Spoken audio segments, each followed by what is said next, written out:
My pregnant sister moved in and took over my life. Before we begin the story, take a moment to support us by liking, sharing, and subscribing.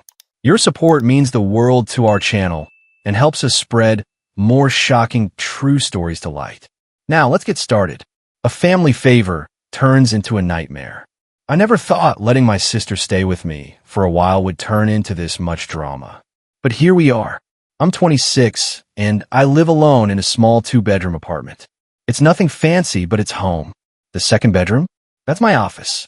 I work from home full-time, and having that dedicated space is crucial for my productivity. Then there's my sister, Lily. She's 31, 6 months pregnant, and about to be a single mom. She's currently in a tough spot. Her landlord is giving her trouble, and she's in the middle of moving out. With nowhere to stay, she asked if she could crash at my place for a few weeks. Of course, I said yes. That's what family does, right? I told her she was welcome to stay for as long as she needed. I wanted to help, but I had no idea what I was signing up for. Lily moved in last weekend, and before even unpacking her bags, she walked in my bedroom, pointed at my bed, and said, "I'll take this one." I laughed, thinking she was joking. I mean, come on, who just claims someone else's bed like that?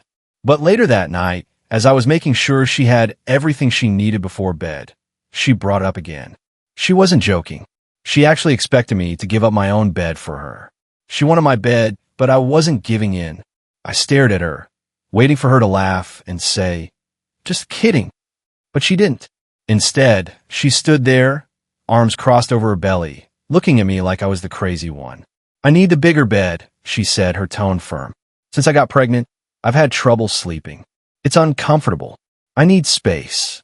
Now, I get it, pregnancy isn't easy, but I have a perfectly good guest bed, one I used myself before upgrading to my current bed. I knew it was comfortable, and I had already set it up in the living room for her. I shook my head. "Lily, I don't let anyone sleep in my bed. I'm a bit of germaphobe, and I don't feel comfortable with it." Her expression darkened. "So you're really going to make your pregnant sister sleep on some old, stiff bed while you get to be comfortable? That's not fair," I replied, trying to stay calm. "It's not some old bed. It's actually really nice. And I offered it to you because it's the best I have to give." She let out an exaggerated sigh, shaking her head like I was being completely unreasonable. But eventually, she took the guest bed for 2 nights. The complaints start rolling in. 2 nights. That's how long she lasted before the complaints started. "The bed is too stiff," she whined at breakfast, dramatically stretching her back. "I can't sleep on that thing. It's killing me." I sighed. "I can get you a mattress topper. That should make it softer." "No," she huffed. "That's not the point. You're my brother. You should want me to be comfortable." Oh, there it was. The guilt trip. I took a deep breath, trying to keep my frustration in check. "Lily, you're lucky I could take you in at all. I work 10 hours a day from home. I need my own space to function. I'm doing the best I can for you, but I'm not giving up my bed." She sulked. She pouted, but she didn't argue anymore. At least, not directly. The next night, she abandoned the guest bed entirely and took the couch. At first, I thought, okay, maybe she just prefers it. But no, this was part of the plan, because on that first night, she made sure to sigh loudly every 5 minutes. She accidentally bumped into things. And in the morning, oh boy, she acted like I had made her sleep on a pile of bricks in the middle of a thunderstorm. "You really expect me to sleep like this?" she groaned, rubbing her lower back. I was this close to snapping. But instead, I calmly said, "If the guest bed and couch are both so unbearable, maybe you should go stay with Mom and Dad." I thought that would be the end of it. I was wrong. She took the drama to the next level. The next day, things escalated fast. While I was working, Lily spent the entire day on the phone. Not just regular calls, loud, dramatic, attention-seeking calls. I wasn't listening at first, too focused on my job, but the more I overheard, the clearer it became. She was telling everyone in the family about how horrible I was treating her. By the time evening rolled around, my phone started blowing up. First, it was Mom. "How could you do this to your own sister?" she snapped the second I answered. "She's carrying a child, and you're making her suffer? I thought I raised you better than this." I barely had time to get a word in before she continued. "Lily told me everything. You're making her sleep on some awful, stiff bed when you have a perfectly good one. She's pregnant, for God's sake. You should be offering her your bed, not making her beg for it. I pinched the bridge of my nose, trying to stay calm. Mom, I did offer her a bed, a good one. I even told her I'd get a mattress topper. She refused. She just wants my bed, and I'm not comfortable with that. Your uncle slept on the floor for months when your aunt was pregnant, she snapped. That's what real men do for their family. Oh, give me a break. Then came the flood. My aunt called, telling me my uncle always gave up his bed. My cousin, who I hadn't spoken to in 2 years, called just to tell me I was selfish. Even some distant relatives chimed in. The only person on my side? Dad. Ignore them, he told me in a hushed voice. Your sister got herself into this mess. She's just looking for someone to blame. But even he sounded hesitant, like Mom had been chewing him out in the background. I was officially in the middle of a soap opera, and I had no idea how to end it. Mom's big threat and my breaking point. As if things weren't already ridiculous enough, Mom decided to make a grand announcement. If you won't be a decent brother, she said, her voice dripping with disappointment, then I'll come take Lily home myself. I had to bite my tongue to keep from laughing, like that was some huge threat. Okay, I said simply. That must not have been the response she was expecting, because there was a long silence on the other end. Finally, she huffed, I'm truly disappointed in you. Then she hung up. I exhaled, rubbing my temples. I knew she was going to make this whole thing a bigger deal than it needed to be, but I didn't expect my entire family to get involved over a bed. That night, Lily kept up her passive-aggressive antics, sighing dramatically, shifting around on the couch like it was a torture device, and making sure to bump into furniture just loud enough to wake me up. I ignored her, and in the morning, when she started up with the complaints again, I cut her off. Mom's coming to get you.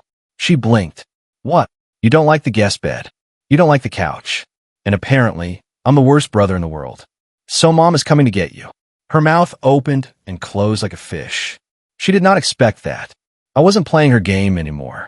Mom arrives, and reality hits hard. The next day, Mom made the 4.5-hour drive to my apartment. When she arrived, she barely looked at me. No greeting, no small talk, just a cold, disappointed stare that hit harder than any of her angry phone calls. Lily, of course, was playing the victim to perfection, slumped on the couch, rubbing her belly like she was a poor, helpless damsel who had been cast out into the cold. I wasn't going to let this end on a bitter note. Before you leave, I want to talk, I said firmly. Mom gave me a look like she had zero interest in hearing my side, but I didn't care. I wasn't about to let her walk out thinking I was some heartless monster. I sat them both down in the living room and laid it all out, the full story, every single detail. Then for the grand finale, I pulled out my phone. I actually posted about this situation online. I admitted opening the post. The response has been overwhelming. And then I let them read it. The shift was instant. Mom's lips pressed together in a tight line. Lily's face turned red. I could see the embarrassment settling in as they read comment after comment, all siding with me. It was one thing for me to defend myself. It was another thing to see hundreds of strangers agreeing that Lily was being entitled and manipulative. Finally, Mom sighed, rubbing her forehead. Well, I suppose I can see your perspective now. Lily stayed quiet, but even though they were finally starting to understand, Mom couldn't resist slipping in one last guilt trip. You still could have been the bigger person and given her the bed, she muttered. I sighed, and she still could have been grateful for the help I gave her instead of demanding more. That shut her up. The aftermath, and a taste of her own medicine. With the tension still hanging thick in the air, Mom stood up, clearly eager to get out of there. Come on, Lily, she said, grabbing her purse. Lily hesitated. For a second, I thought she was going to try one last attempt at staying. But after a quick glance at my face, where she must have realized I was done, she sighed, got up, and started gathering her things. I wasn't going to stop her. As they walked to the door, Mom paused. You should still help your sister move her stuff from her old apartment. She's going through a lot. I crossed my arms. We'll see. Translation, absolutely not happening. They left without another word. And just like that, my apartment was mine again. For the first time in days, I let out a deep breath, feeling the weight of all the ridiculous drama finally lift off my shoulders. But I had a feeling this wasn't over. Karma's coming for Lily. A few days passed, and I finally started to relax. No more passive-aggressive sighing. No more guilt trips. No more phone calls from random relatives telling me I was a terrible person. Then my phone rang. Mom. I debated ignoring it, but curiosity got the best of me. Hello. Mom sighed heavily into the phone. Your sister is being impossible. Oh, now they understood. She's complaining about everything. Mom continued, her tone laced with exhaustion. She doesn't like the food I cook. She says the bed at our house is uncomfortable. She keeps whining about how hard everything is. I bit back a laugh. What a shame, I said, my voice dripping with fake sympathy. Mom sighed again, clearly expecting me to offer a solution. But I just let the silence stretch out until she finally muttered, All right, well, just thought I'd update you. Translation. She wanted to see if I'd offer to take Lily back. Not a chance. We hung up, and I stared at my phone, shaking my head. I gave them all a warning. I told them exactly what was going to happen, but they didn't want to believe me. Well, now they get to deal with her. And me? I was going to enjoy the peace and quiet, guilt-free. Final thoughts, and one last worry. Even though I finally had my space back, one lingering worry nagged at me. Lily still had to move her stuff from her old apartment. It was a 30-minute drive from me, and I knew her well enough to guess what was coming next. She was going to call. She was going to ask for my help, and I was willing to bet she'd try to weasel her way back into my place, even if just for a few nights. Would I help her move? Maybe. Would I let her stay over again? Not a chance in hell. But that was a problem for future me. For now, I was going to sit back, relax, and enjoy the sweet, sweet silence of my drama-free apartment. And if Lily, or any of my relatives, try to start another guilt trip, they'd be met with the good, old decline call button. If you enjoyed this story, don't forget to hit that like button, share this video with your friends, and subscribe for more real-life family dramas. Let me know in the comments what you think about today's story.